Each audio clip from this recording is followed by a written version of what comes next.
What is going on? And welcome to another episode of Second Guessan with Stressan. Appreciate you guys tuning in.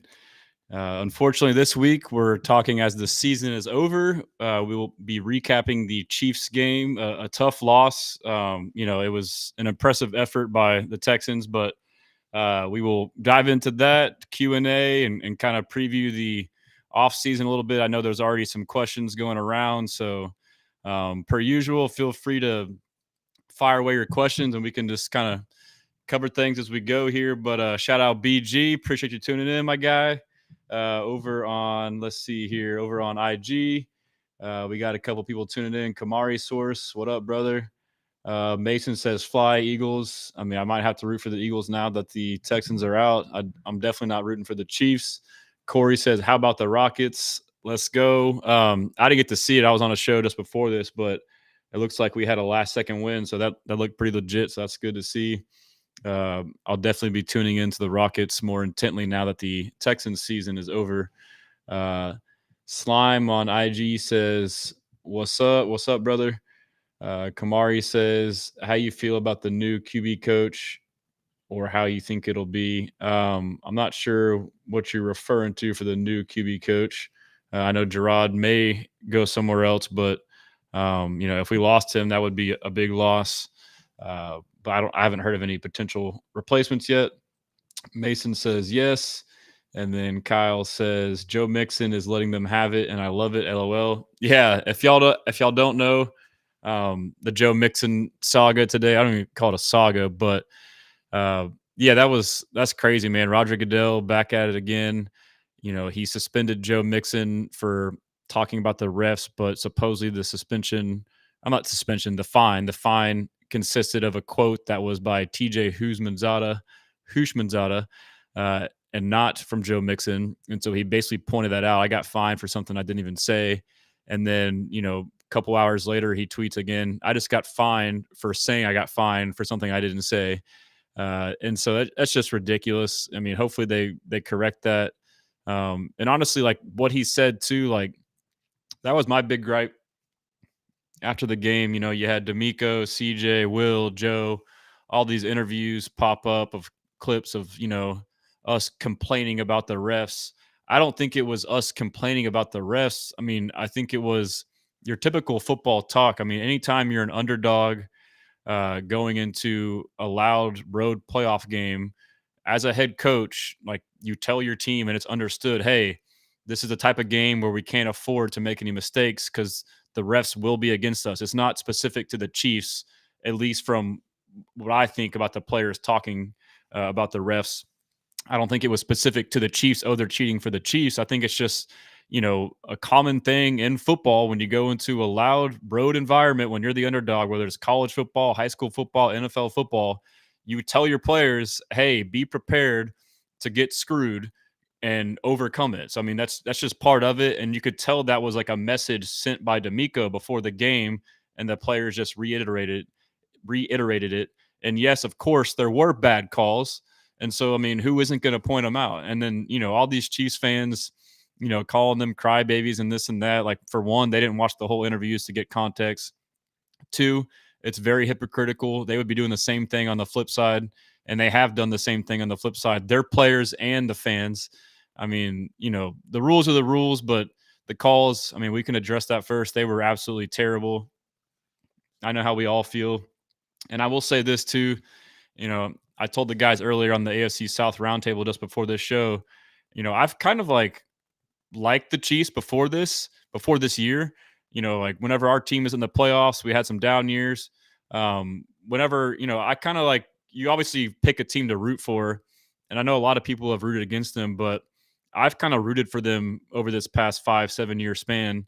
And kind of from the vantage point of like respecting greatness, like, oh, Mahomes is great, Andy Reid is great. It's kind of fun to watch, like, a run of greatness. Just like when you watch Michael Jordan or when you watch LeBron, you kind of root for that aspect of it. And I never really had a problem with them. I was always aware of, the NFL, the rest of the NFL, not liking them and, thinking they get favor. And I thought, oh, that might have been overblown or a little, not the case. But after that first game we played against them later in the year, I quickly realized why everybody feels that way because it was our first time to play a meaningful game against them in this recent run of their success and see how the refs react. And so, sorry, need a sip of water here real quick. But yeah, so that first game, I mean, the refs were terrible. They were terrible. And so from then on, I was like, okay, like now I get it. And then going into this next game, I knew they would be a factor again. But like in the back of my mind, I was like, there's no way it'll be anywhere near as bad as last time. It's the playoffs. And lo and behold, it was worse. It was absolutely worse. It was terrible. And all these Chiefs fans, their fan base is the worst fan base I've experienced. Partly you can't blame them. I mean, it's kind of how you are when you just have a perennial winner. You just have this arrogance and this cockiness. But I'm not really a big trash talker on social media. Like if someone chirps at me, I'll chirp back. But I don't like post videos talking crap. For one, because I don't want to get owned. On the flip side, I don't want to go out there and talk mess and then have people bookmark me and come back to me. So I try to be humble in that sense. And two, it's just not my personality to go start a bunch of crap.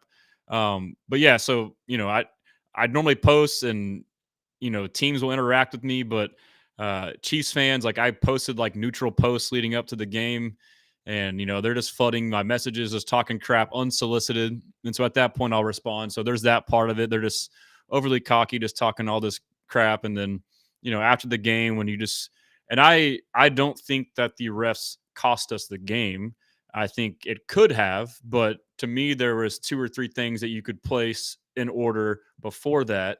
And I've been clear about that. I'm not like on Twitter saying the refs cost us the game, this or that. Like I've highlighted out single play calls here and there, exposing those and calling them for what they are. But I think you can think both things at the same time. You can say, yes, the officiating was bad. And no, I don't think it was the reason or the biggest reason why the Texans didn't win. But Chiefs fans, they automatically assume if you criticize any call that you think that's why you won and you're a sore loser and this and that. It's just ridiculous. So, like their fan base, I mean, and there are some good ones. There's some that are, it's not a lot, probably like 10, 15%, but an overwhelming majority of them are just insufferable. And so, like, now I cannot wait for this game against the Bills. And I saw something about, stats about quarterbacks that get the most roughing the passer calls.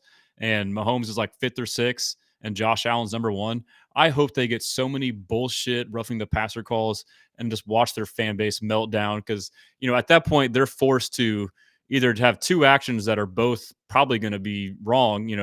They can act like it's fine and take it, or they can complain about it and be huge hypocrites. I think they're going to complain about it and be huge hypocrites. So that was just something that was kind of funny to see during the game, but got that thought off. Let me go back into some comments. Richard says Mahomes says he doesn't feel like they get calls and admitted he shouldn't have flopped on the sideline. Yeah, I mean, no one's ever going to admit that. And, I don't know that it's like, I know some people, like I had posted the video and shared of Stephen A and Cam Newton, suggesting conspiracy theory with Taylor Swift and Caitlin Clark. I personally don't kind of buy into that stuff, but I will say that what I think happens, I don't think any of it's intentional. I think it's just, I think it's like a subconscious thing. You go into a big, loud stadium in Kansas City, you have the environment, it's cold and it's loud and all this stuff. And then you have Mahomes, the golden child, who is always, always right. So it's like, I think it's more of a subconscious thing. And I also think too, specific to the Mahomes plays, it's like the style of play that he plays is like out of any quarterback, it like most benefits or is most conducive to getting these BS calls.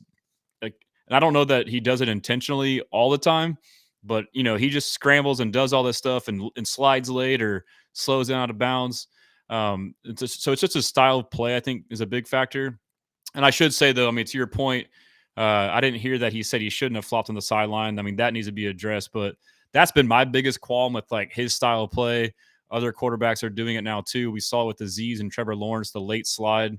My big qualm with that is it's in the Aziz thing when he got suspended, John Runyon in the message called him unsportsmanlike, and that's what rubbed me the wrong way the most. And I'm sure y'all listened to it. I had a pretty big rant on here. And the reason is because I think the quarterbacks that are manipulating the rules that were made to protect the very same player to their advantage. That is the unsportsmanlike part of it. The play that he had when he was flopping, like I posted it and was just pissed off about it. And people are like, oh, why do you care? It wasn't a flag. Like, it doesn't matter. Like, it just goes to show, like, there's a rule made to where once you go out of bounds, you can't be hit. And they overly call these hits, late hits out of bounds on quarterbacks. But now you got Mahomes who runs toward the sidelines, stops, leans back into the defender, trying to get a hit, and then just flails his arm. Like, that should be a penalty on him. Like, so you get mad at Mahomes, but you can only blame him so much. If the rules are a certain way and nothing is done about it, it's almost like James Harden when he was flopping and doing the arm bar and stuff like that. Like, the rules are the rules type of thing. But at a certain point, the league has to do something about it because it's only going to get worse from here. And the late sliding is another one too. They know they can't get hit, so once they're a runner, they're going to try to get every inch, every yard that they can, and they're going to have a late slide. So, I mean, this will never resolve itself until something is done by the league. And it's just not fun to watch. I mean, that roughing the passer on Mahomes by Anderson, all these Chiefs fans are screenshotting and say, look, it's helmet to helmet. And it's like a freeze frame of like the helmet's like the face mask, like either touching, not touching, or barely touching. And they're acting like it's a blatant hit to the face. Will Anderson Jr. pushed him, and then maybe the face mask barely came close, and they want to act like that's some just egregious hit. I mean, you can't hit him high, you can't hit him low. And so, like, if honestly, like if things were different and that was the Texans, I would be happy that we won and we benefited from calls, but I wouldn't be masquerading around like that's the big high and mighty right thing. I'd be like, yeah, that kind of sucks. Like, that's what's crazy about this whole thing is like Chiefs fans like can't be honest and be like, yeah, it's kind of messed up. Like, it is what it is, but hey, they're all like, yeah, that's the rules. Like, so they put themselves in these position, like you can tell like they're used to having to deal with this. And so like they put their backs against the wall and just embrace this stuff. It's just, I don't know. The whole thing is crazy. We'll get more into the game and how I feel about it specifically. But BG says the only reason I'd be okay with them winning it all this year is D-Hop getting him one. Yeah, that'd be a good silver lining. Cap and Trey, what's up, brother? Good evening. And if y'all weren't there at the watch party, it was a great success. A lot of you all came, including Cap. Obviously, if y'all don't follow him, follow Texans Cap on Twitter. This is the best time of year to follow him. He's got all the info on potential free agents and cuts and moves happening and all that stuff. But I got to meet Troy and talk with him. I got to, see Shep, my boy Shep, Texans on 3. I got to see Patton. I got to see Nitty, obviously Ruben, Harley, a couple other guys that I've interacted with. So it was great to see. And this time we filled out the entire 3rd floor as well as the 2nd floor. And we raised some money and some food items for the Houston Food Bank. So it was awesome, man. So speaking of Shep, shout out Shep. That's my guy. Appreciate you tuning in, bro. Harris Beard says something has to be addressed this offseason. I agree, man, for sure. Carlos, awesome show as always, brother. Appreciate you, Carlos. If you don't follow Just Fans, Carlos has a great show himself. Christian, he said, solution, no rules. Let's play 70s Smash Mouth football. I would love that. Shep says watch party was lit. Yeah, man, we were hyped, dude. We had a chance. I was hyped. Richard says, what's your take on the negativity that Chris Boyd has received? So anytime any player receives any backlash for anything, I think is always overdone and ridiculous. I saw he posted some ridiculous messages. End of the day, this is a game. I mean, no matter if someone's right or wrong, that's just ridiculous and uncalled for. I think it at times kind of shows the bad part of our society where people think that they can just, say certain things and it not have meaning or repercussions. I mean, Aziz kind of went through the same thing when he was suspended. It's just that's highlights the bad part. But my take on what happened, I think it was highly misconstrued, and I think D'Amico Ryans pointed that out. It's frustrating to watch, and I called it out when I saw it. So opening kickoff, they run it back, way down there, and then Chris Boyd forces a fumble. First off, Chris Boyd, if you watch the Texans, he's a great player, a great special teams player, has made several plays for us on special teams this year, but you also know that he's like an emotional hype player. He's just hype as hell. Like when he makes a good play, he's celebrating. Like you need that energy, especially on special teams. And so they get this huge return. It goes from, oh shit, we're screwed, to Chris Boyd causes a fumble and it looks like we recover. So he's like, I just made a huge play. I just caused a forced fumble in the first play of the divisional round against the Chiefs. And then he did mess up by throwing his helmet off, but he threw it off out of excitement. And then at the same time, Frank Ross sees him throw his helmet off. So then he is like yelling at him, like, what are you doing? And Boyd thinks that he's saying like, good job, like I'm hype. And so he's like hype too. So he pushes him out of excitement. Like we've all done that when you're celebrating, you push somebody. And, I thought it was a little bit of malfeasance by the broadcast for not really digging into that. It was just shown as this is what happened and that's it. And then obviously, that's basically what he said. He said, I was just too hype. That's what D'Amico said. He said he thought he made a good play. He was excited. And so that kind of frustrates me when stuff gets misconstrued like that. So that's a pretty tough one. Over on TikTok, Zach Knox says, yo, what up, brother? And then him says, thoughts on Texans getting Will Fries. I would love to get a guard. We need help at guard for sure. Back over on IG, Kyle44 says, seeing Josh Allen finally beat them when it matters would soften the playoff loss a little bit. LOL. I agree, man. Like, and I kind of am admittedly a mild little bit of a Bills / Josh Allen hater. I don't know why. I guess maybe I get into it with their fans. Sometimes they always chirp me about Stroud or something, or it was like the Diggs thing. But I'm 1,000% a Bills Mafia fan this weekend. And I mean, Josh Allen, he's a great player. Like, I thought he might have regressed this year with the way their team was looking, losing weapons and losing defensive players. But kudos to them. They are the real deal, and I will be rooting for them 1,000%. Kamari Source says it's just the Chiefs are also very good, but they have more of the rest. Yeah, and like two things can be true at once. You can point out bad calls and say, yes, the Chiefs are really good. But it's like, to Chiefs fans, you can't do, it's one or the other. It's like, oh, refs, then you think we cheated you and we're not good. Like, that's not what it is. Like, you can say both. Like, that's the most frustrating thing in all of this. Mason says, y'all got cheated. Y'all should be playing the Bills. Yeah, I mean, it was a close game. That's crazy to think that if we won, we'd be playing the Bills, a team we already beat. But hey, we're still a young team learning how to make it up that way.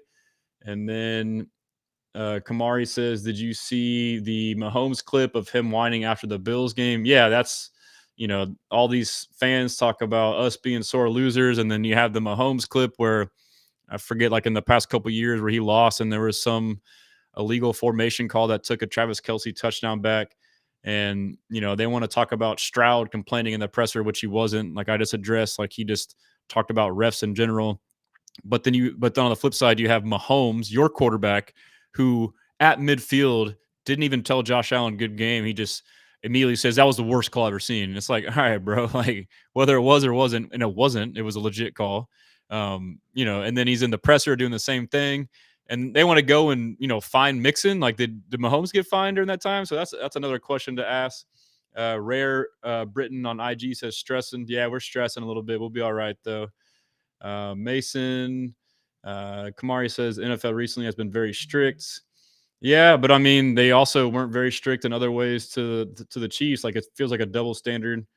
Trying to scroll through here and see what else we got on IG. Corey says, I can't believe the Rockets beat the Cavs. That's awesome, man. The Rockets are a young, exciting team. I mean, that's a great team to get excited for. And then Rare Britain says, I can't respect the Chiefs anymore. Facts, man. Like I said, I used to like them and respect them, but like between like the games, the way they go and their fan base, like, like I'm sorry, dude. Like, insufferable is the word. Insufferable. But yeah, a couple more on IG. Let's see who we got here. I'm gonna scroll down a little bit. Rich M980. I appreciate you tuning in. He said we might get T. Higgins. Yeah, I've been hearing that. I mean, we have a lot of holes to fill, so it'll be a very interesting offseason again. He also says, feel we could have beaten KC with Diggs and Dell. Facts, 100%. I agree with that. And he says, love your page, brother. I appreciate that. By the way, I got a ticker down at the bottom now.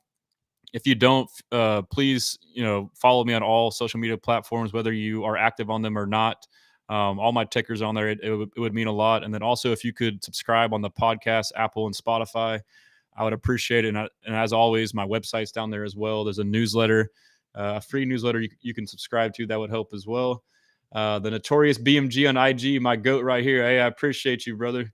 And then Damien says, I was crying when I watched the game. Yeah, I was pretty much crying inside after the game. But yeah, I guess just a couple more things in the refs, just to kind of put a bow tie on it. Um, Other plays I know that were in question. Sorry, I need some water. I always talk too fast when I get on here and get cotton mouth. There we go. Now I'm good. Sorry. But yeah, I mean, to start the game, our first offensive drive, Dalton Schultz, big play, clear hip drop tackle, clear as day. A new rule implemented this year for player safety, happened twice to Mixon this year. And on both times it happened to Mixon, he hurt his ankle, and it didn't get called either time. And I don't even know if the players got fined. And then here you go, biggest stage of the year, hip drop tackle on Schultz would have put us probably inside the 10 and increase our chance of getting a touchdown. Didn't call it, get a field goal. That's potentially 4 points right there. I know there was some talk about the field goals being offsides with Justin Reed. I did see that. I saw some replays and it's slow motion. I think it does look like a good jump, but people said they line up in the neutral zone. I mean, that is debatable. But I did see one interesting thing about Justin Reed was supposedly having played for the Texans with John Weeks, who's been our long snapper forever. He said like he knew his timing really well. So whether that's fabricated or not, that was a pretty interesting nugget there.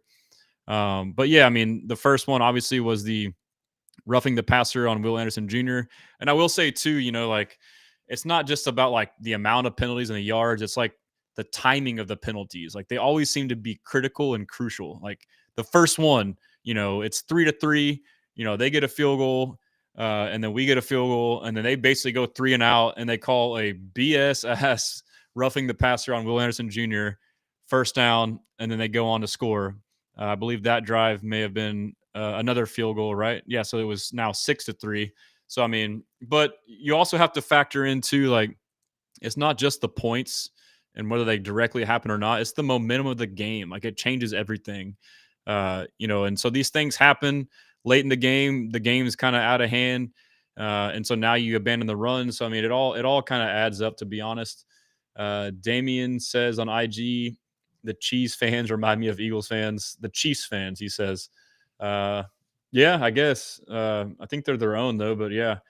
Rich M says, obviously, it's never fun having your season end due to injuries.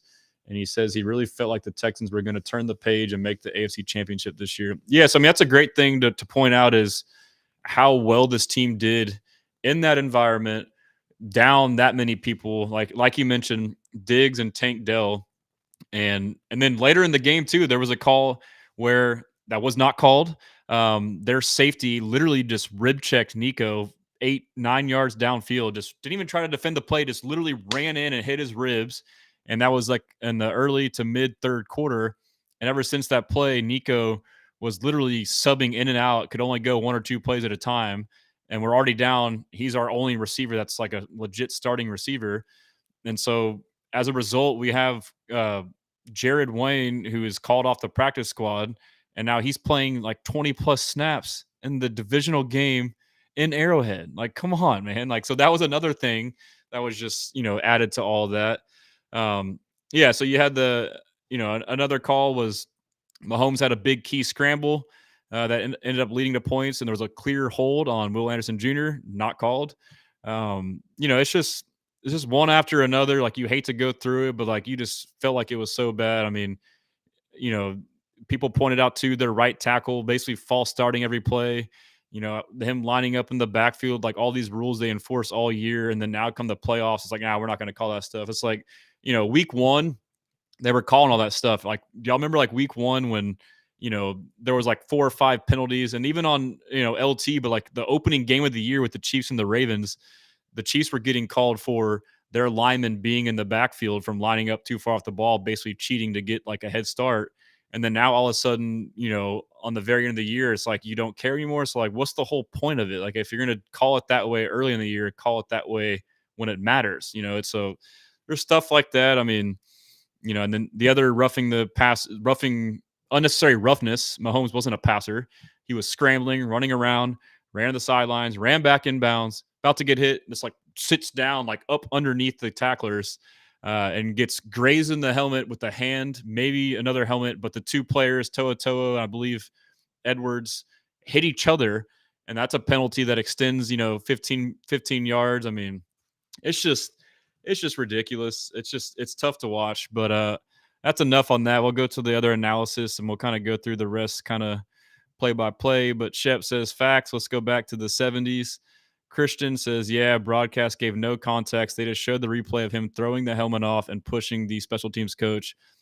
uh, Thought he was pissed. Yeah, I mean, that's a malfeasance by the broadcast. And then at some point, you would think somebody would have investigated it and given you the insight to what happened during the broadcast so you could clear it up. But instead, you show this image and this portrayal of what happened, leave it out there. And so they're partly responsible for the backlash he received on social media. Like, if you had the chance to quell it or squash it, then do it. Like, that's what frustrates me with the broadcast sometimes.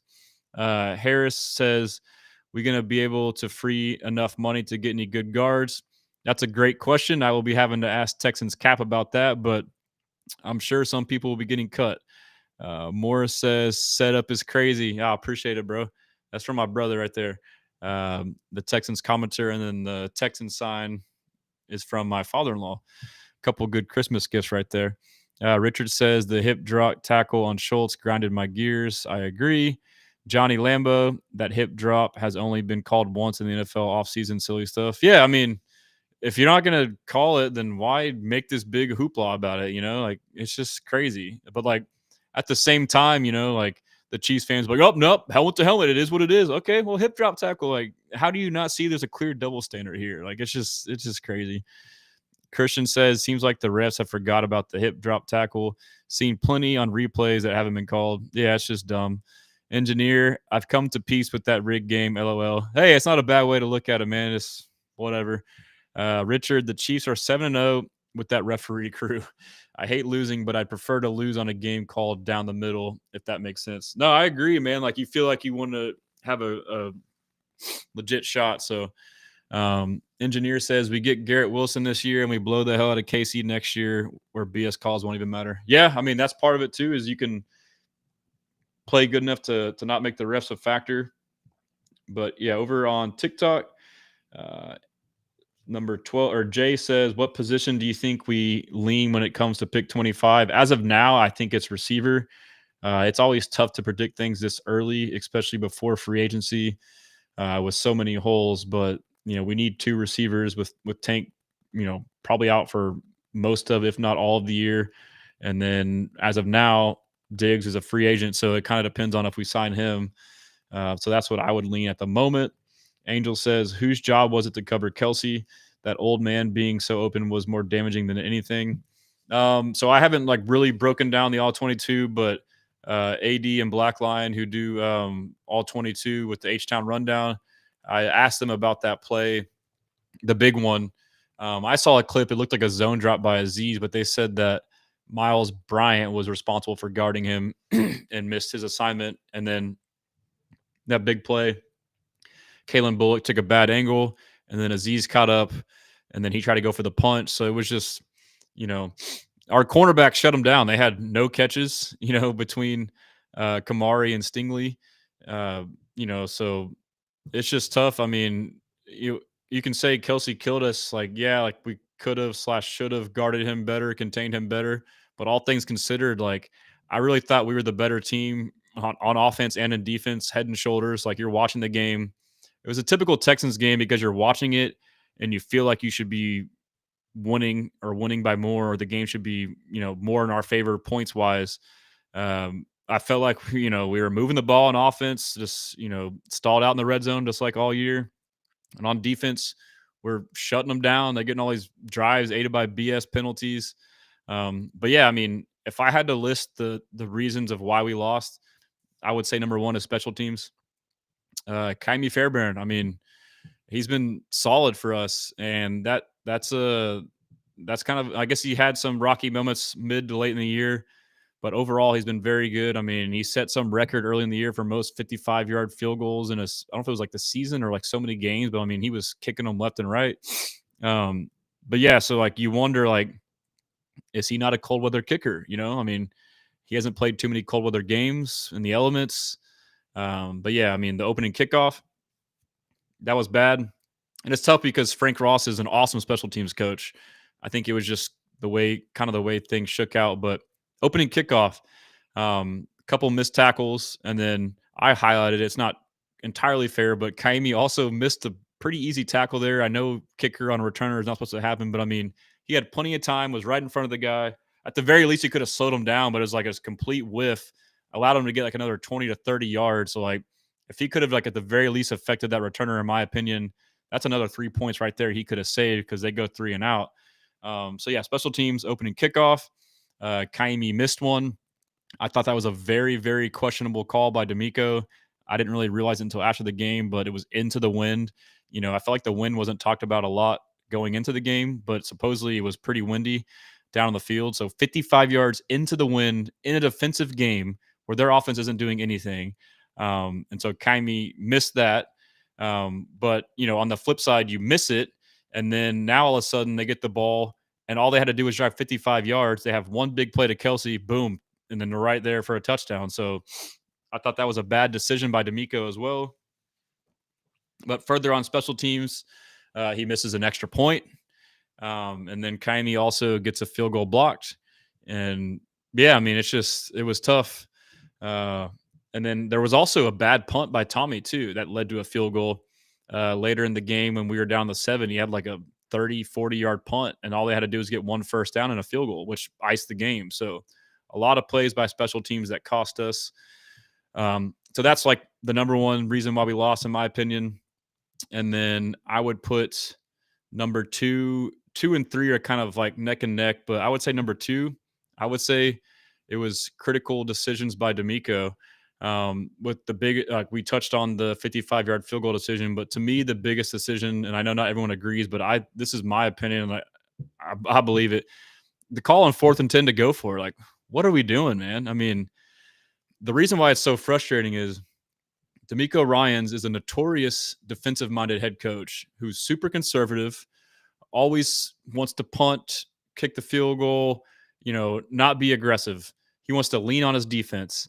And in a game where we're playing Mahomes and the Chiefs, we had their offense in check. They had not had one legitimate scoring drive where they've driven the length of the field. All their field goals and the touchdown were all aided by penalties and maybe one big play and a big kick return. Like, they didn't drive the field at all as an offense. And you decide to go for it with 10 minutes left in the game, down by 8 points, 20-12, 10 minutes, defensive battle of a game. You decide to go for it on 4th and 10. And at that point, the offensive line is starting to get shaky. And then even a step further is apparently you were kind of mulling the decision because the play seems to get in late. You barely snap the ball with any time left, like maybe a half a second. So even at that point, call a timeout or, signal, take the delay of game. If we would have taken a delay of game there, like if we would have not gotten that ball off, that would have been a huge blessing in disguise. Because to me, the obvious decision was defensive game, defensive-minded head coach, punt the ball and pin them deep.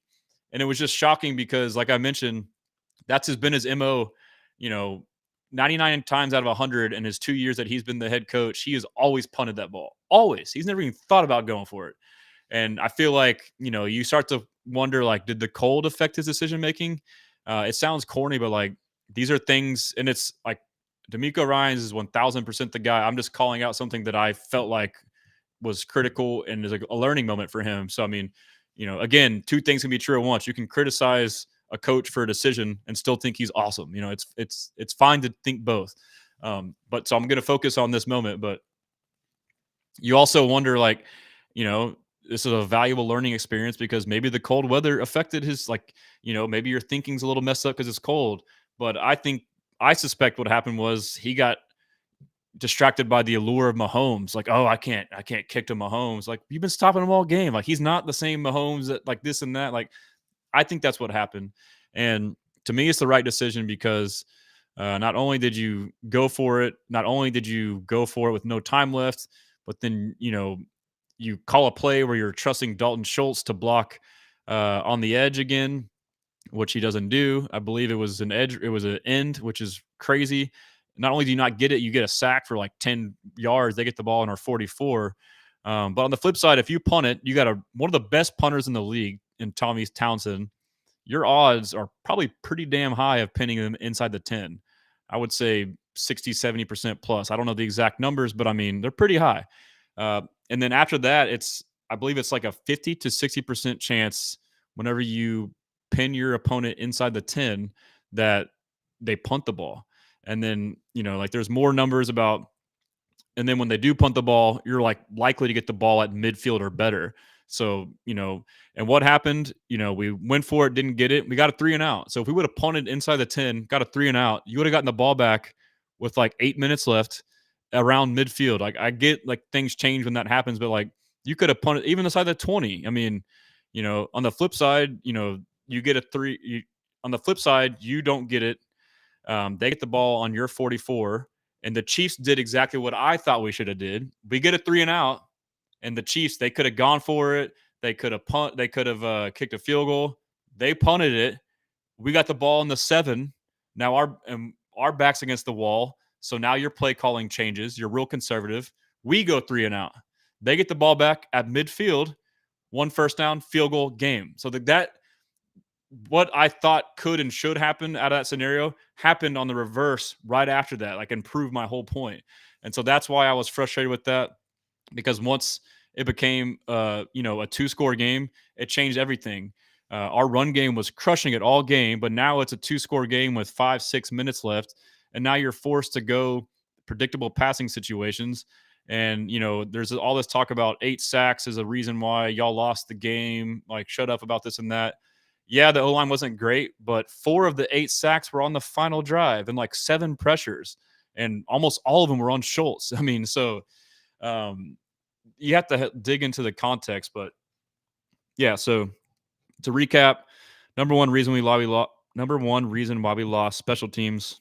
Number 2, it's kind of mixed with number 3, but coaching decisions by D'Amico, the 4th and 10 going for it, as well as the field goal. And I should note too, on the touchdown drive coming out of the 3rd, which was one of our best drives of the year, there was another questionable coaching decision or lack thereof.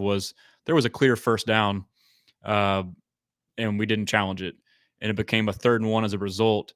And sure enough, we line up and we get a false start or a 5-yard penalty right after that. So it became 3rd and 6. So I thought for sure we were not going to score a touchdown because we didn't challenge, but luckily we ended up scoring and all was good. But like, you still have to point these things out. So there was that as well. But the 3rd reason, which could also be the 2nd reason why, I guess you could just call it coaching in general, is it was probably the biggest glaring matchup disadvantage mismatch in this game is Steve Spagnuolo against Bobby Slowick. I mean, Bobby called a great game for 3.5 quarters, but sorry, I'm gonna get a sip of water again. I just get to talking so fast, I get cotton mouth, can't talk. Anyhow, so Spagnuolo against Spags against Slowick. Slowick did pretty good, but come to mid to late 3rd quarter, 4th quarter, Spags just started calling blitzes every play, and we had no answer. I mean, same thing all year. Nickel blitzes. He started moving Chris Jones around to the edge, got him on Fisher. You got Schultz blocking, Karlaftis and Jones, and it was just, we got out schemed, and Bobby had no answers. The same stuff we saw all year. So I think that was definitely, a reason why we lost as well. And then after that, I would say the rest. But it sucked all around. Let me catch up on some comments. Brandon says we managed to get around the tight end. That's not blocking because we are elite, thus disproving that it was the refs that caused a loss.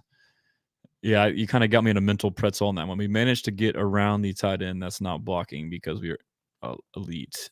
I can't, my brain is too late for me to understand it, but I'm sure it's a funny comment that I just can't understand. Engineer says, Mixon mentioned fireworks. Is there any shot we actually get Wilson? Rodgers appears to be staying in New York, which Wilson has indicated all season long he wants out because of him.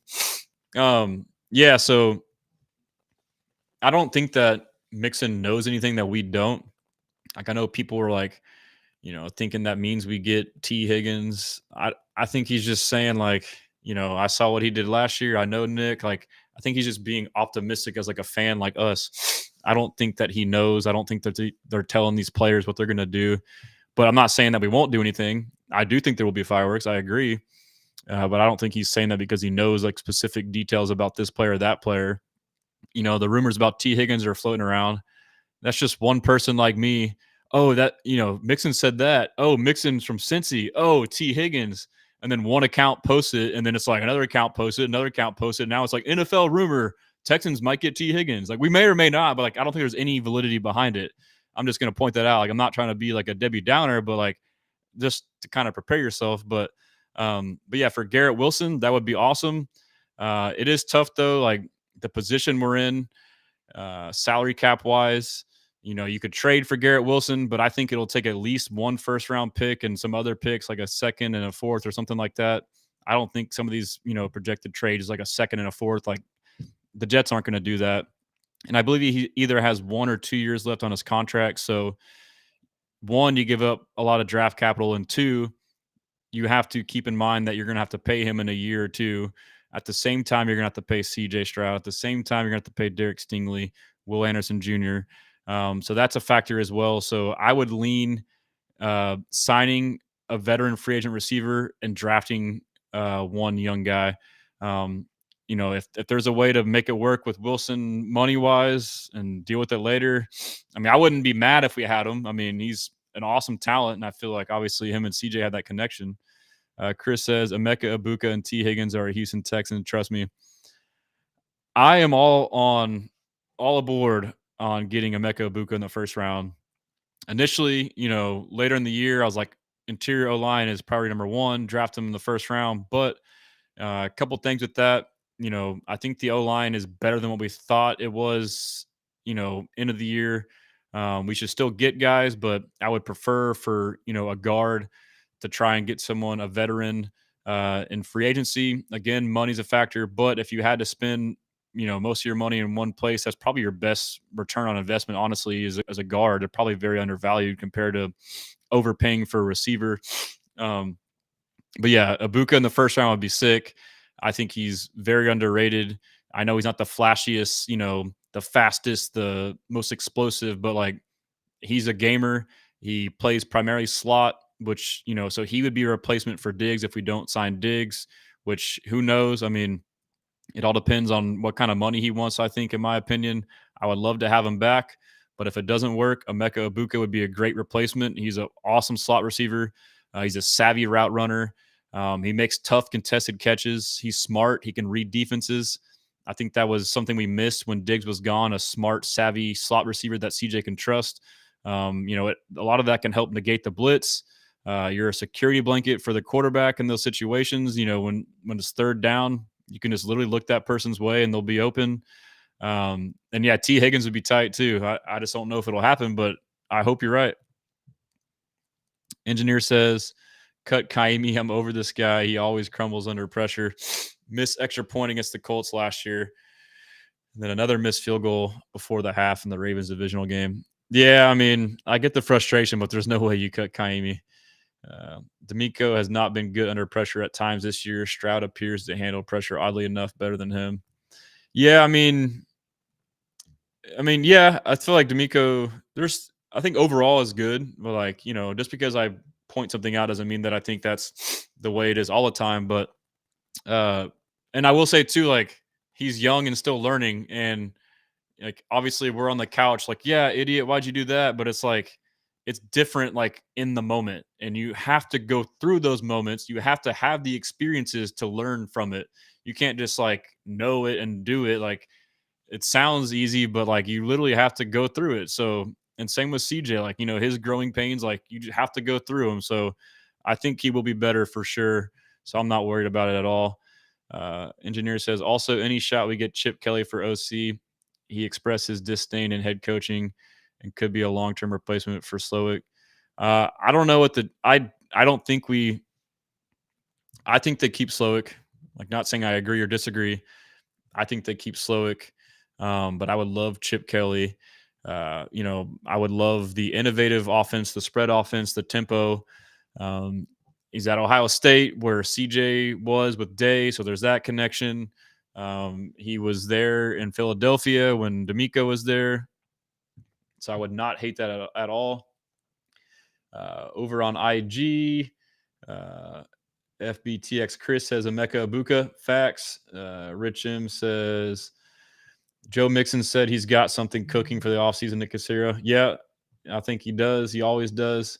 And then let's see. Rich says, yeah, and then to his point, the injury. So with the Chiefs game, we're mad we lost, but like if you were to be told the game played out the way it did before the game happened, how close it was, and all the circumstances that happened, special teams and penalties, down two receivers, down Jalen Petrie and Jimmy Ward, who could have had impact guarding Travis Kelce, you'd be very happy.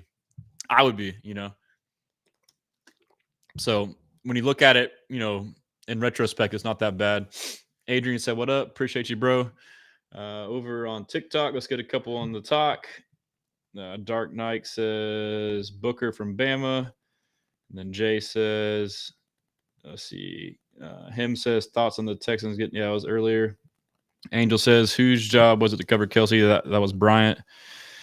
Angel says Petrie back and Andre Agent safety bring back same defense if they play the season like they played. Yeah, Petrie being back will be big.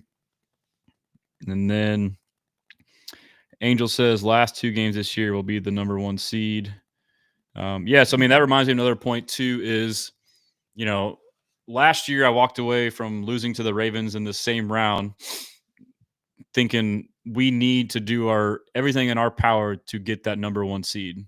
And this year I walk away from losing to the Chiefs in the same round thinking the same thing. Back-to-back years, we were the 4 seed. Back-to-back years, we blew a team out in the wild card round. Back-to-back years, we then went to go play the number one seed in the AFC in their stadium and had a pretty close game for, a half or more, and he ended up losing it. So, so it's tough. So, like, again, you walk away, like, I know it's tough to, like, the Chiefs, you have to go almost perfect, but I think the guys get it. Boy Anderson Jr. gets it. He mentioned it in the locker room after.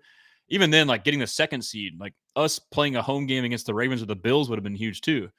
But yeah, Will Anderson Jr. pointed it out. He said that, it's, we can't do that. We can't lose games to the Jets or the Titans. I agree. So it's great to hear them say that. And, we're all frustrated all year. And it is good that D'Amico sees the big picture, thinks long term as far as the season goes, and doesn't sweat losing some of these games so much. But that stuff matters. Like, it allows you to go further in the playoffs for sure. And Adrian on IG says you're killing it on reading the comments, bro. Do you do any watch parties? Would love to watch a game together next season. Yeah, appreciate it, man. So the comments is tough because I have my service here that has YouTube and X and Facebook. So that's easy. It's like on my screen. But then Instagram is separate and TikTok is separate. So I'm kind of having to bounce around. So head on a swivel for sure. But yeah, I do. I had a watch party at, myself and other content creators, Harley, Ruben, and AD. And we try to get everyone to go because, like, our thought behind it is, everyone in this community on here that have shows, it's a chance for, like, we interact daily. Like, I consider y'all friends and we get a chance to meet in person. And like you said, Adrian, get to watch a game together. So yeah, so we did 2 this year. We made a pact that, both games were against the Chiefs and we lost both. So we will not host a watch party when we play the Chiefs. We'll see if that changes later in the year, but yeah, we do plan on doing more, and we do plan on trying to do something for the draft too as well. So stay posted. If you want to stay up to date, just subscribe to my newsletter, my website, houstonstressans.com, free email newsletter. You'll be sure to get the info. German B99 on IG, Sting 5 for 125. Yep, pay that man. Number 2, Diggs 10 APY. I saw Texans cap today. I think he said maybe 12 to 14, so 10 would be a steal. And that's what I had asked him. It was my understanding that we traded for Diggs, and I think he had 2 to 3 years left on his contract, and like they were pretty low. Like his contract was front loaded, I believe, when he signed with the Bills. So like we had a pretty good value on him. I forget what the APY was, but his APY was pretty low the remaining couple years. But it sounded like we restructured that deal for him to a 1-year deal with deferred money next year, with all of it being guaranteed, to make him happy, to have the flexibility to be a free agent, and then also more money. And I think that was, a goodwill thing on us. Basically, hey, we just traded for you. We want you to come into the building happy, as opposed to leaving you, quote unquote, held captive on this previous contract. And so almost did him a favor, I guess. I don't know if that's the case, but you hope that factors into him wanting to come back. He can remember like, hey, these guys took care of me, so maybe I'll take a little less to return. So that's my hope. But I think Cap said that, that wouldn't happen. And I mean, that's probably right. I mean, these athletes are about getting money. You can't blame them. And then German says, is it really lack of talent on O-line? I think it is coaching. I tend to agree, man. I mean, we have all this high draft capital and money tied up into our O-line. And the way they get beat more often than not is mental. I mean, they get beat by stunts, they get beat by blitzes and pressures. And, we're one of the worst teams in the league and unblocked pressures. Basically, Titus or whoever will block a guy this way, and then he'll go off, and then the guy will just run right by him. I mean, it has to be mental. It has to be coaching. Good news, the coach is gone, Strausser. He retired. I suspect if it was like kind of like a, hey, you want to retire type of thing. I know he was contemplating retirement last year, but I'm not so sure if it wasn't kind of like a fire/retire. So, a new O-line coach will be great. Harley earlier was mentioning that, there's rumors that they could hire from within. I believe his name was Popovich. That kind of raises concern for me. You hire from within. He was already coaching. So, I mean, he's part of what was there, but maybe he's better. Who knows? There's definitely a lot of names out there. I know he said Mike Munchak. But for me, like, I haven't even really looked into names. I think anybody will be better. And I joked, and a lot of people have joked about this too, but, the big gripe on the O-line coach is you look at him, he's skinny as hell. Like you want like a big dude. Like all the best O-line coaches are like big former O-linemen. They're like not some skinny guy. And, so hopefully we get a big guy. I think a big guy will help a lot.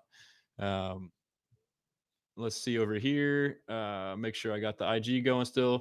JD, the big guy, should we re-sign Diggs or let him walk? I would love to have him back, but it has to be at the right money. But I suspect it may be too high. Ruiz says, love the page, man. Keep doing what you're doing. We took an L, but an experience aspect of it took a W for next year. It's just up from here. And then what do you think about T. Higgins? Yeah, I appreciate that, number one. And number two, I agree. I mean, we are on the right path. Like I mentioned earlier, it's all learning experiences. It sucks, but, these are invaluable moments. We're learning as we go. So as long as we keep improving. And I will say, listening to D'Amico talk on Monday or Tuesday, he basically started off saying like, we're happy with what we did, but I'm still not satisfied. So to me, he said the right thing. He's still hungry. He said my standard isn't like just to do what we've done in the past. He said it's to take this program to new heights, which is to reach the AFC Championship game at the minimum. So I loved hearing him exactly say that, because that's been our thing as fans is we want to see this franchise make that next step, make it to an AFC championship game at the least. That was my expectations and hope for this year. Obviously fell short, but I still feel good about the way it finished, given the way the season went. And I feel good about the future. And I think we will be in the AFC Championship next year. And as far as T. Higgins, we touched on that. I think he's a great talent. That would be awesome. I just don't know if there's any smoke to the fire from the rumors. I think that was just kind of speculation, but we'll see, man. There's a lot to shake out. Brandon says the Tunsil, Titus, Diggs, Shaq, Schultz, Ward, cap hits the next year are rough.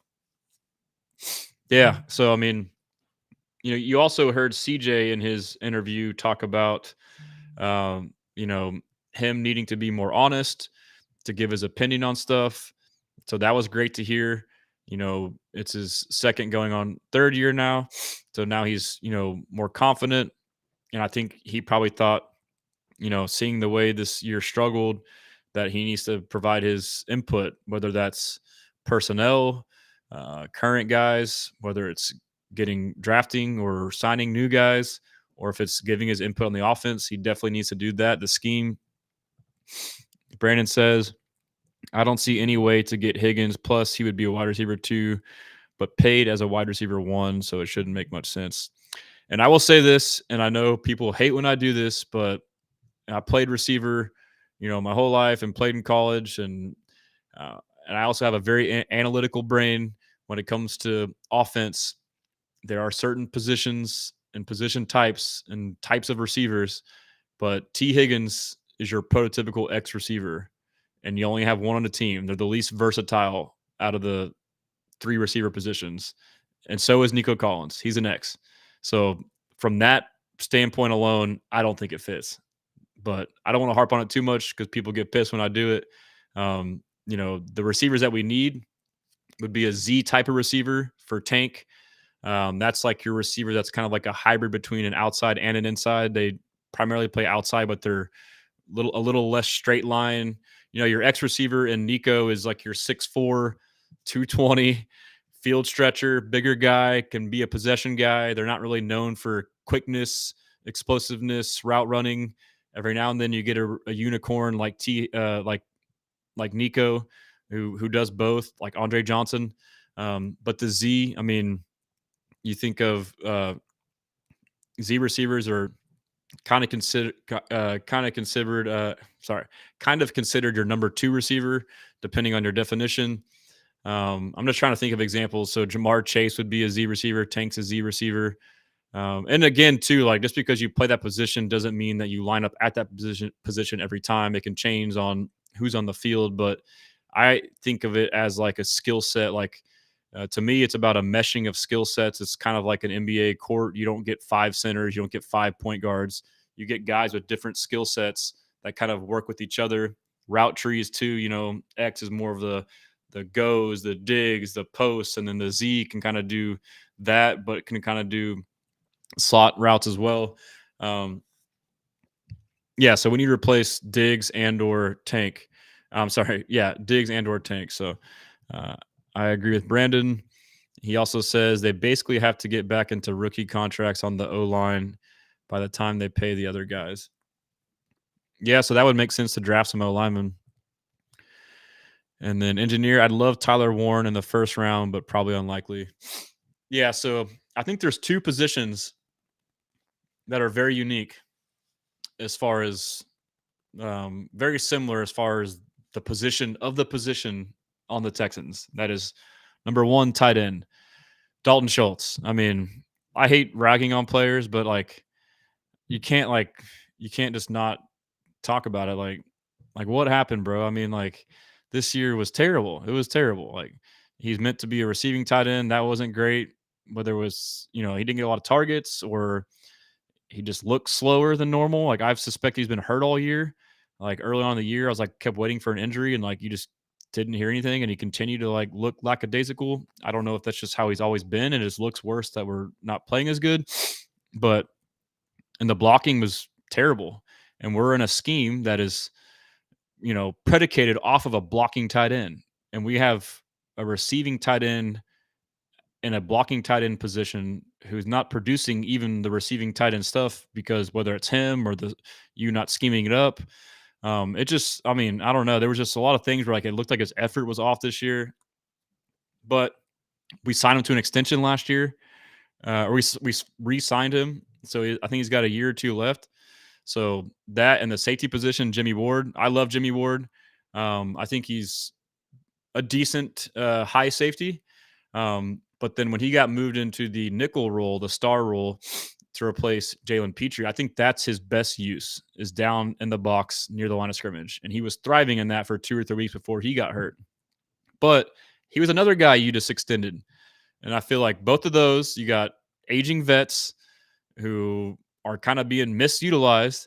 And we could definitely upgrade in the first round. If there's a Tyler Warren there, you could massively change your offense if you were to cut Schultz and draft Warren. It would massively change the entire offense. You got a massive playmaker, and he can block better. And then on the flip side, Jimmy Ward at safety. If a Malachi Starks is there from Georgia, you take him and cut Jimmy, you massively change your defense. You have another ball hawk safety to put aside Kalen Bullock. So those are tough. Like, I would love to have Malachi Starks or Tyler Warren. I just don't know if they will because of the position we're in, but those would be massive upgrades. Houston sports fan, if Slowick were to be dealt with, I am immediately getting Case Keenum as OC. He is a brilliant offensive-minded guy, and him and CJ have a close relationship. That's a little crazy. I love Case, but no experience. He's going to go straight into coaching and go straight to OC. It's a bold claim, but hey, who knows? Kuki Kukabra says, do the Texans ever have a chance at a London game? I thought they would last year. And then I think there's a Germany game too with the Colts, is it? I mean, I suspect we get an international game this year. I thought we would last year because the way CJ Stroud was, like marketing wise, like he's a big global international superstar. I would suspect that we do get an international game this year. And then Brandon says, 3 months and 2 days from the draft now. That's an important update. Thank you. He also says 47 days till free agency. All right, that's good to hear. We got something to look forward to. Houston sports fan, I would love Javon Holland and Javarius Ward in free agency. Yep, Javarius, I know he wants to move on. We would have to shuffle some guys around. He's got the familiarity with D'Amico. Engineer says, why not have 2 X receivers and play lob ball? Bring Diggs back and a tight end for the infield stuff.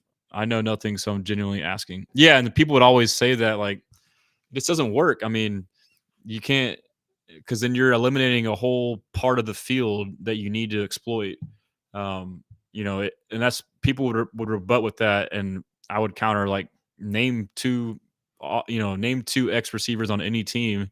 And there's been some, and sometimes you got certain X receivers that maybe don't fit the prototype, or like unicorns. Like Tyreek Hill plays the X, but he's 5'10" or whatever he is, but he plays bigger than that. I mean, that's something I could probably disagree with people on, but like, you really do need a variation in skill sets. That's my opinion. I feel strongly about it, and it played out that way last year when I was trying to say who we would get.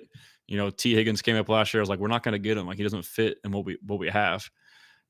And then BG says, bro played his best year last year to get a contract and chill SMH. Talking about Schultz.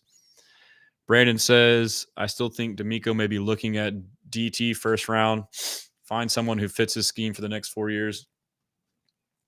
Yeah, I mean, that's tough. I mean, because you look at what he did, signing all these free agent vets, Tim Settle, Mario Edwards. Who else? I guess we got D'Amico, but like, he basically got guys that were overlooked and they overperformed. So, I mean, for me, like, if I'm talking draft capital, I am much more comfortable spending most of, if not all of our draft picks on offense, because 1, we need it, and 2, D'Amico can do more with less on defense. I mean, he can turn a 5th, 6th round pick into a superstar. You look at Fred Warner, Dre Greenlaw. We got Henry To'oTo'o as a 3rd, 4th rounder, I believe. So, I would prefer early round draft picks to go to offense based off of that. Over on IG, Steven Cizalpa says, I see you got the YouTube logo. Appreciate it, bro. Michael says, can't have Dalton having an off season.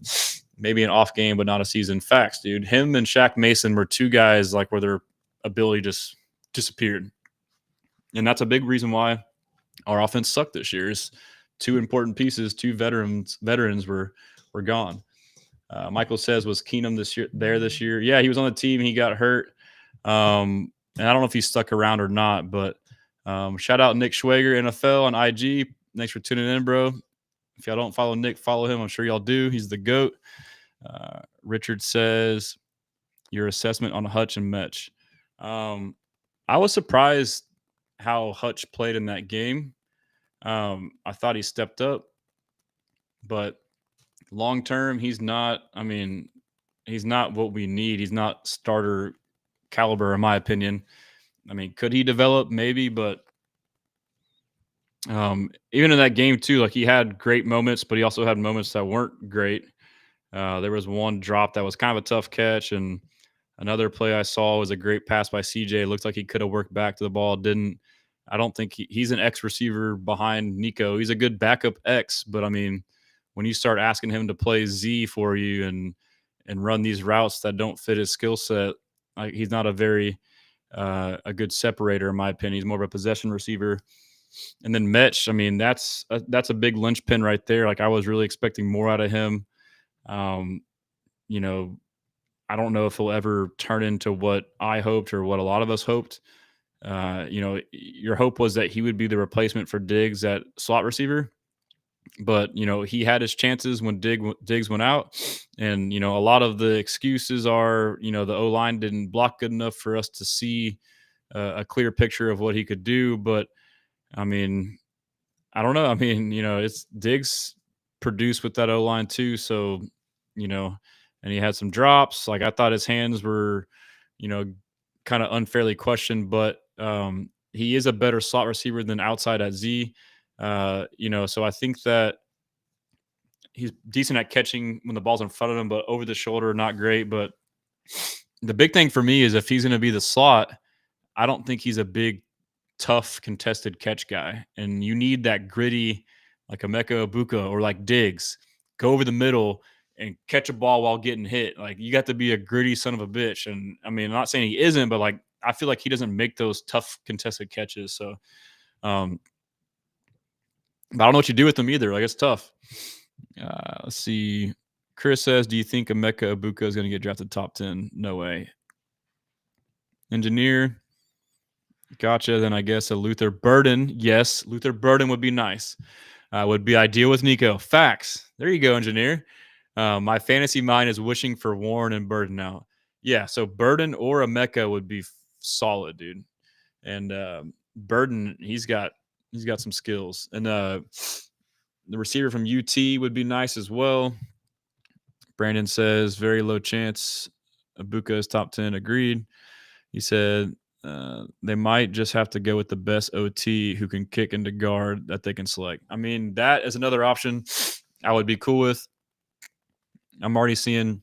So I haven't dove into this yet. I just kind of see stuff here and there. But the guy from Ohio State is a tackle who can kick into guard, and then you could eventually, you know, move him back out to tackle down the road. I feel like there's a couple guys that are like that. Engineer says Mechie is backup material. Yeah, unfortunately, that's the way it looks right now. And then Brandon says Metch and Hutch are both just backup rookie contracts that you keep until they expire. Yeah, death pieces kind of give you value here and there. But yeah, I'll just go over the box score real quick. Kind of dove into a lot, but just to retouch on some things, and then let's see here. Let me share my screen. Share ESPN. Let's see here. Is it not showing my screen? It's like it's lagging. There we go. Let's take the comments off so we have more room.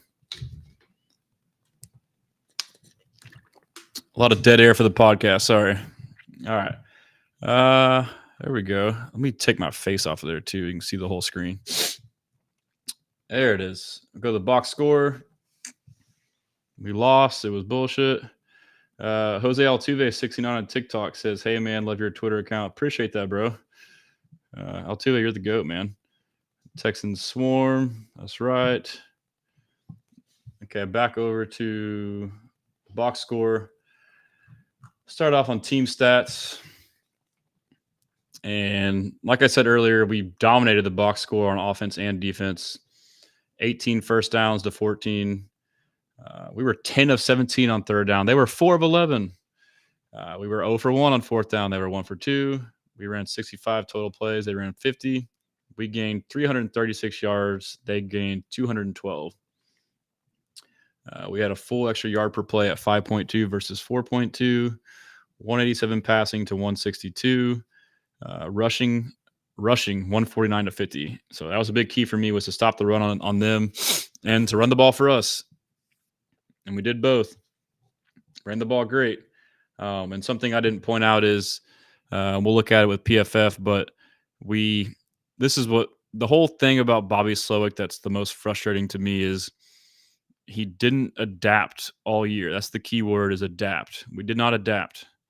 And, a big thing is he has this Shanahan scheme and wants to run it a certain way. I get that you only have certain plays within your playbook, but you can also, start to run certain types of plays within your playbook more that you may not do as much based off of how the team is. So to me, the personnel on the team, the O-line screams gap scheme as opposed to zone scheme, where, again, zone scheme is the more agile, quicker, intellectual, cerebral O-lineman where you get out in space and have to think.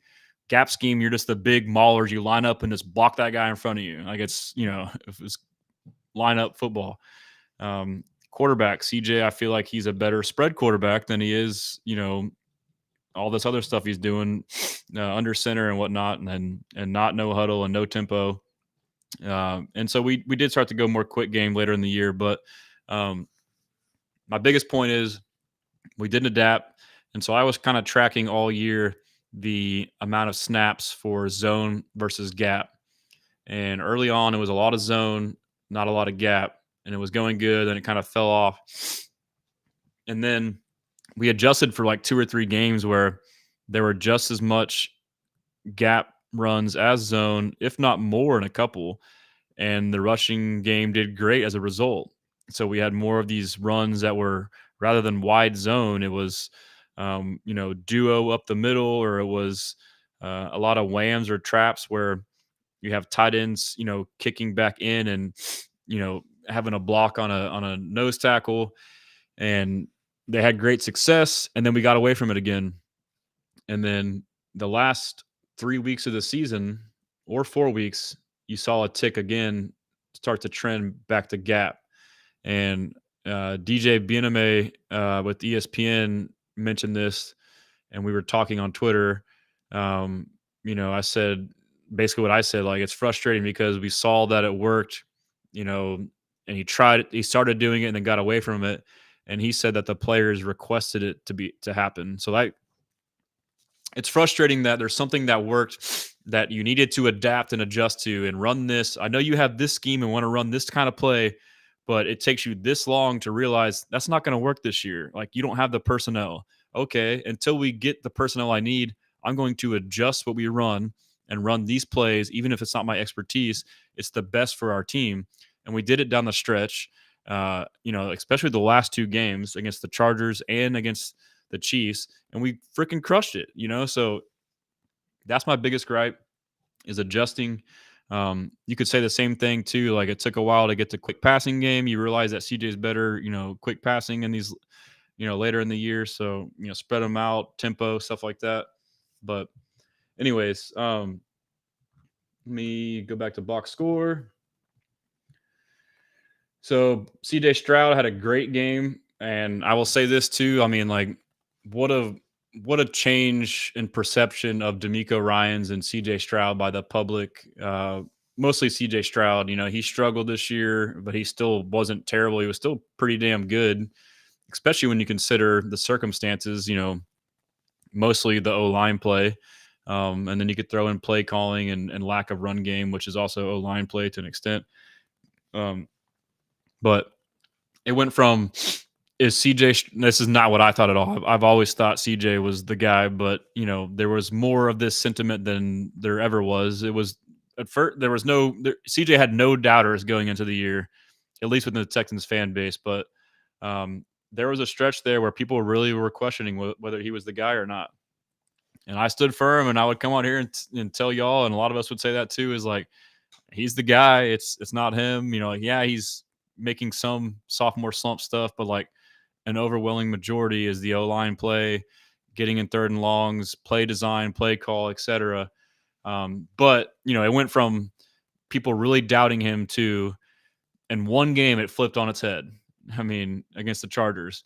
And on the flip side of that, too, you had Justin Herbert going into that game as he's the best quarterback ever. He didn't throw any picks. He's so much better than Stroud.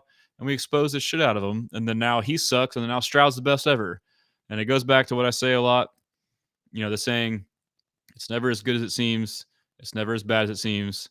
Reality is what lies in between. So I think that applies to both the Texans and Stroud. Myself included, I anointed them as this elite team. CJ Stroud is a top 3 quarterback, but in reality, he's been like around a 5 to 7 quarterback the whole time. And then, on the flip side, other fans, when things went bad, we're the worst team in the league. He's the worst quarterback in the league. It's like the whole time we've kind of been at this certain level, like on a scale of 1 to 10, we've been like a 7 as far as Stroud, how great he is, and as far as the team. And, we've overhyped us going into the year, and we over insulted us throughout the year. So it's important to remember it's kind of right there the whole time. But we were reminded late in the year that CJ Stroud is the guy. So it's very important that this happened for him and for the team and for D'Amico to have this finish.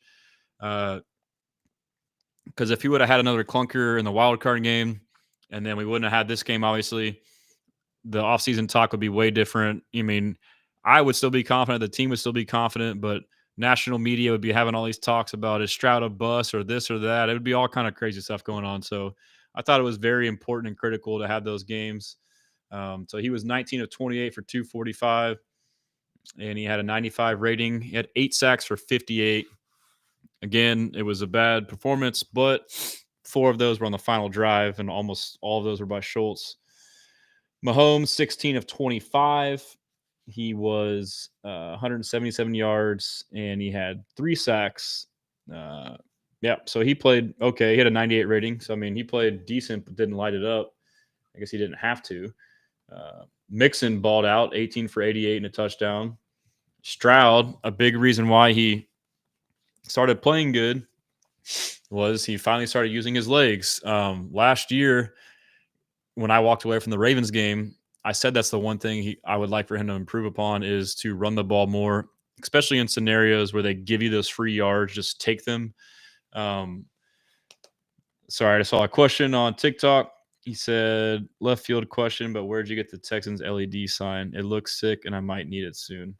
It was a gift, but I would suspect Amazon has them. But yeah, Stroud using his legs unlocked this offense like we all know and talked about. You force the defense to play you honest, and then once you start running, they all start hesitating a little bit more, so it opens up other things. But the biggest thing for me on the running is, I don't think he has to like do these runs where he goes and trucks guys, but like it's just when they give it to you, when you flush out, rather than look for the 60-yard bomb. If there's 5 yards and it's first down, take the 5 yards. Or if it's, basically it helps you move the chains. Like an incomplete pass versus a 5, 6, 7, 8-yard gain is a massive difference throughout a game, especially when you add them up. That's what Mahomes has done his whole career. He completely gets it. He said it again about using his legs in the postseason. He knows every yard matters.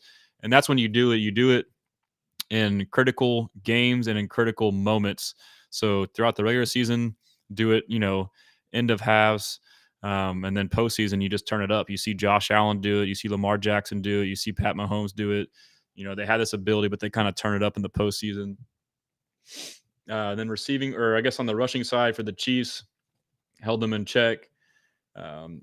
Receiving, Nico 5 for 81. So despite being double, had a pretty good game.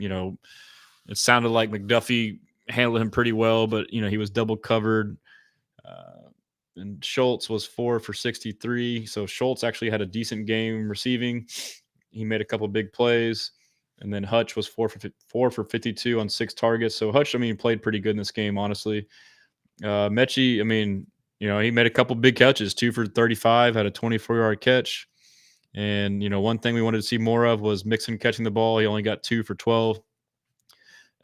One thing I noticed was we ran one screen all game. So you went from running too many of the same wide receiver screens against the Chiefs the first time. I feel like that scared Bobby out of running screens this game, especially late in the game when they're blitzing you. That would have been a good, quick way to counter. And not just wide receiver screens, but really running back screens and tight end screens. I mean, I feel like we didn't do that at all this year. And when we did, it was very ineffective. So that was frustrating. Yeah, so play by play, we'll just go through to make sure I didn't miss any key points. Opening drive, that kickoff, run it back, field goal. So, I mean, they stole that from us from bad special teams play, or we allowed it to happen. And then we stall in the red zone, field goal, and then they got a field goal, punt. We had a missed field goal, and they get a touchdown right off of that. We touched on that. And then we got that was huge to get a field goal before half by us to cut it to 6-13. And then, that's that double dip where, D'Amico talked about it and he did it on purpose. We won the toss, so we deferred with the plan of scoring before half, getting the ball back, and scoring after half, getting that double dip. And we did just that. Start of the second half, very impressive 15-play drive that took 10 minutes and 24 seconds. But then Kaimi missed the extra point. But that drive was awesome. And so now it's 13-12. But then on the flip side, the Chiefs answer with a 13-play drive. I think there was a penalty or two mixed in there, obviously. And then, the game is short in the second half. So then after that, we get the ball back for the second time. You just had a badass drive, and you go for it on 4th and 10. Boom, that's the ball game. Because then they have a 3-and-out. We get the ball in our 7. We have a 3-and-out. And then their next drive, they only have 7 plays, gain 36 yards, but they're in field goal range. Field goal, that's game. Like, how shitty is that? I mean, those third quarter moments, early fourth quarter moments, God, that decision kills me every time we go by it. So real quick, we'll do the grades for the game. See if there's any comments in between then. Who did I miss? Let's see. Who did I miss? We got Brandon and we got Chris says, I wouldn't mind getting Isaiah Bond. Yep. That would be nice. Brandon says Donovan Jackson. Yep. Wyatt Millum, Mimbo, etc. Yeah, there's a lot of good names, man. Engineer, I can't get over the fact that Stroud had 250 yards with backup and injured Nico Collins, and Mahomes had 175 with Kelsey, Worthy, Hopkins, Brown. I'm not going to say, but Stroud is nicey. Facts, dude. That's what I'm saying. Like, that's why you walk away feeling good. Like, he played a hell of a game with, like, again, second year in a row with, like, we also kind of got bad luck 2 years in a row with injuries. Brandon says, rested, no injured Stroud plays better than short rest Stroud. That has been battered. Shocking. Facts. That is a great point to bring up. Engineer, I think Stroud is the most talented thrower of the ball in the league. The throws he makes, no name receivers, is crazy. Yeah, I agree. So that's something to keep into consideration too. So we've learned as fans this year that of the Texans, I guess of any team, but like O-line obviously is most important. But the fact that CJ Stroud can make these crazy throws and make these quote unquote no-name receivers look decent. I mean, if he's throwing these pinpoint balls, whether you have no separation or not, it makes a big difference. So that should be, I'm sure, something they think about going into this offseason, prioritizing certain things, whether it's draft capital wise or money wise. You can get more, kind of like D'Amico getting more out of defensive players. Stroud can allow you to get more out of receivers. And I also think that there's a dime a dozen receivers. I mean, I think that, you have like your top end guys that are like, elite, but then like after that, I really do think that there's a lot of talent, and the drop off is not as much. Engineer says, I don't think Slowick is a smart OC. The inability to balance the number of screens, and in general, he seems on one end of the spectrum for many things. Yeah, and I will say too, like my other thing is like he doesn't adjust. It's just very ironic. He's a young, innovative coach, but then he comes off as an old school, stubborn coach because he refuses to change things up and runs the same stuff no matter what, kind of thinking this will work no matter what, so that's something I've noted. Jason says, why do you guys think Kelsey seemed to be open a lot of the game? It could have been game plan, and I think it was just miscues. I think people missed assignments. D'Amico mentioned that. People, messing up, which is sad that it happened in a playoff game. But one sec for the grades here. Nico, every game all year, graded awesome. 85, best player. Stroud, 85.3, balled out, dude. Tunsil played great. Hutch played good. Mixon played pretty good. Mechie graded pretty well. That's crazy. Our receiver stepped up. Patterson played pretty well. And I will say this too. The other thing that I would accredit to us losing that was on D'Amico and coaching was starting Shaq Mason. I don't know why he did it. I assume it's just being loyal to a veteran. He cited that he had a great week of practice, but I mean, the guy had been injured for 2 or 3 weeks. He'd been pretty bad all year. Whether it was father time or what, but then, you had these last 2 games with Juice Scruggs at right guard, and it's the best our O-line has looked all year. And then you just disrupt it. I thought for sure by the second half, we would have at least put Juice in for Shaq, and we didn't. But I think that may have been a factor in us losing. But Titus played pretty well. Patterson, Schultz actually graded decent, except for pass blocking. He had a 12 grade, but he had an 82 on receiving. So, yeah, it's not great. Who else? Dare is kind of, on the very bottom, Shaq Mason, 46. And then I think we talked about it, the Nico rib check, that forced Jared Wayne to play. Jared Wayne had 24 snaps in the AFC divisional game against the Chiefs. I mean, no offense to him, but for one, he came out the practice squad. Maybe he is great, but he hasn't had the reps. I mean, we're forced to have a 5th string, 6th string, 7th string receiver, take that many snaps. It's kind of not ideal. Kansas City, Kelsey balled out. After that, it wasn't great. I mean, this again reflects the game. Mahomes played okay. Creed Humphrey played okay. Kareem Hunt okay. I mean, who cares about the rest? That's crazy. And then we'll go to defense, and we'll look at Houston Texans. Neville Hewitt is a high grade, but didn't play a lot. Will Anderson Jr. graded great, played great all year. Daniil Hunter graded great, played great all year. Tommy Togiai, I always mess up his name, played good in 16 snaps. Henry played good, so that's something we can talk about later, but the disappearance of Christian Harris, we thought it was injury, but it seems like it was just from play. Was he playing worse? Was Henry playing that much better? Was it both? We didn't really see Christian Harris. I mean, let's just see Christian Harris played 1 total snap. But yeah, Henry T played a great game. Mario played a good game. Stingley, grade-wise here, played average. This is where PFF, you're like, okay, that doesn't sound right. Kamari, they said he played average. I mean, that doesn't sound right. They didn't give up a single catch. Miles Bryant played okay. Scroll through, see if there's any. Aziz got graded bad. I mean, that seems reflective. Didn't have his best game. And Foley, they gave a bad game too. But yeah, I mean, that's enough of that. Let's see what else we got in the comments. And we got Brandon says, week 1 probably looks different after seeing the following 20 weeks. He says, there any way to do short recaps of the game film from games from an end of season perspective? Yeah, that's basically how I started my show leading up to the season. I recapped the entire season, and I'll probably do that again when things are kind of leading up to the season to kind of give us a reminder heading into. But yeah, it was 10, 20-minute videos, and I basically just watch it and go over it.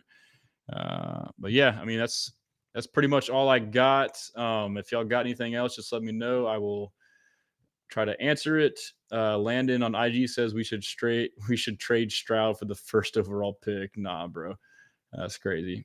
But yeah, so I will say I was surprised this week when Bobby showed up to his presser and said he's taking the week to evaluate things. I kind of voluntarily said this and like voluntarily put out the fact that Bobby Slowick may be under question, which was surprising to me, coming from D'Amico. But yeah, where I stand on that, I still really don't know how to feel about it. But the approach that I've taken is I don't think they're going to get rid of Bobby. So I haven't really like explored a lot of time or energy into what they will do to replace him.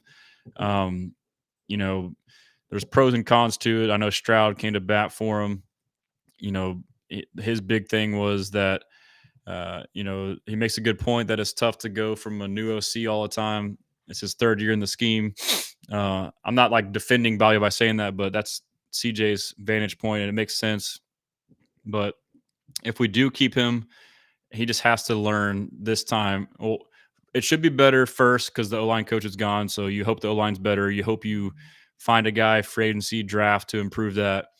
And then it's just the third year in the scheme and the system. So everyone's kind of learning it better. It's supposedly, especially in the running the zone part, there's a big jump from year one to year two, but there's an even bigger jump from year two to year three in the performance of the O-line running the ball, whether it's their grades on PFF. I did a breakdown, or whether it's a team's total rushing yards. So you have that part of it too, because it is a very technical scheme that takes time. So you would hate to have invested 2 years and then just call it quits when you just almost won in Kansas City. But yeah, I would love to, you have those things going, but I would still like to see, if his personnel doesn't match up how we thought, like we said earlier, then to start adjusting sooner, adjusting back to the adjustments from the coordinators, the Shanahan scheme, people getting nickel blitzes on us, stunts and all that stuff. I want to see Stroud have more command. This Shanahan scheme, from my understanding, it's ironic because they want it to be quarterback friendly, and by doing so, they take more off the plate of the quarterback. But as a result, you actually make it harder in Stroud's instance, where he's maybe not able to audible as much. But the big thing is he's not able to pass pro wise set the protection. So he's trusting the O-line that they make the right call. Whereas if you make it, it's your decision, and you can have more of an idea where pressure might come from. So those are the big things I would like to see. It's just him adjust more. And, like if all of a sudden during the year the gap scheme's working better, than go to it. Or, if you need to start spreading it out more, spread it out more. So I think they'll keep him. I think it can still be fine. Brandon says, there any way to do? Yeah, I just touched on that. My bad. But yeah, that's all I got. I appreciate you guys tuning in. It's been a fun year. As always, follow me on all the socials at Texans Commenter on X, TikTok, and YouTube, and then at Houston Stressans on Facebook and Instagram. And please subscribe and like on the Spotify and Apple podcast. But yeah, that's pretty much all I got. I appreciate you guys. If you ever need anything, hit me up. Check out my site. Subscribe to the newsletter.